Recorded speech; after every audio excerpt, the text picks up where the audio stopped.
Morning YouTube hikers, Ray from Hike-ALOT.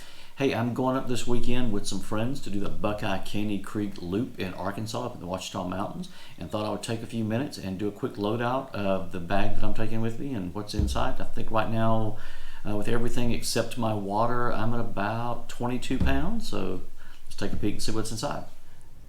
Okay everyone, so right out of the gate I'm going to be carrying everything in the Gregory Focal 58, which actually I did a review on last week. I'll try to put a link to that in the very bottom. It's a nice carrying pack so far for 2022. That's my favorite.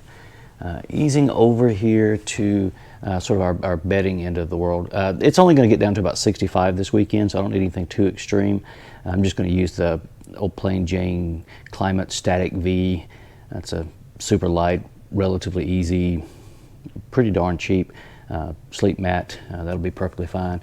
I'm going to use the little Klymit X pillow. Not too bad. We'll see how long I have to chase that around. I'm going to carry the SOL Emergency Bivvy just in case it gets a little bit cooler than what I expected. But I do fully expect for my Wibby down here, the camouflage Wibby, straight from the Army surplus store, to be pretty much all I need to stay warm. Should be good. Like I said, if it gets too cold, I'll fall back to the SOL. But we should be good. Going to be sleeping in the REI Quarter Dome 2 this weekend. Should be a nice weekend for it. I'm going to take my rain poncho, because it's supposed to rain on us on Sunday afternoon, Sunday morning, somewhere in that neighborhood. I'm going to take the one Tigris Tentsformer poncho, just in case I have to cover up. Moving across here is just my food bag. I do also have my hang kit inside there. Not a lot of food in there, because quite honestly, we're only going to be out for about a day and a half. We're not going to be gone too terribly long. Taking and using the Toaks 1100. I do have the Toaks spoon in here as well for the titanium. The stove inside, I'm using a BRS this weekend.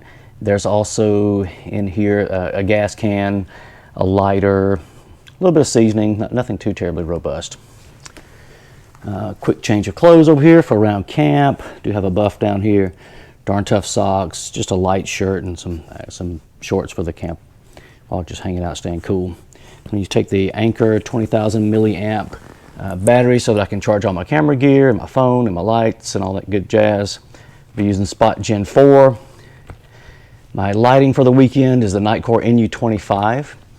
One thing I'm taking this time, since I am going to use a tent, which I don't normally use a tent, but one thing I'm taking this time is a diffuser bag that slips over the top of my headlamp, so that when I'm inside the tent, it's more of a lantern effect than it is a flashlight effect or spotlight effect. So kind of curious to use that this weekend, see how well it works. Have my Suunto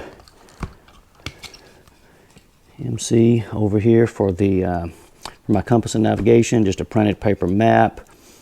Have a pair of Cascade trekking poles. Over here I have my normal sort of hygiene bag. There's TP, there's a trowel, all that stuff. There's some dude wipes, all that fun jazz. Toothbrush, toothpaste, the bottom half of a water bottle, so I've got something to swish around and clean with. Here's my seating for the weekend, which is just the Thermarest Z seat. I have repair kit. This is basically just Tenacious tape. There's needle and thread in there. That's pretty much it. Quick trail journal. It's gonna be my first aid. There's not a ton of stuff in here. Some band-aids, some meds. There is an ace wrap because it's going to be rocky, just in case I have to wrap a leg, wrap a knee, wrap an ankle. Some gauze in there just in case we need it. But in here is also my Permethrin bug spray lotion. Yeah, for the most part, that's the bulk of what's in there. And then for hydration, I'll just be taking smart water bottles, life water bottles. I've got my Sawyer MicroSqueeze and then a CNOC bottle here, and I do have an extra clean water container. So that is kind of the entirety of it. It comes in right this minute, right around 22 pounds with everything except my water. So should be a good, comfortable weekend. Okay guys, hopefully you found that useful. I'm going to go through and I'll put a link down at the very bottom for most of the gear that we talked about today, and hopefully you picked up a nugget here or there that you didn't know, and you can put that into play when you're on the trail. If you're on the trail right now, as always, just remember, left foot, right foot, repeat. We'll see you soon.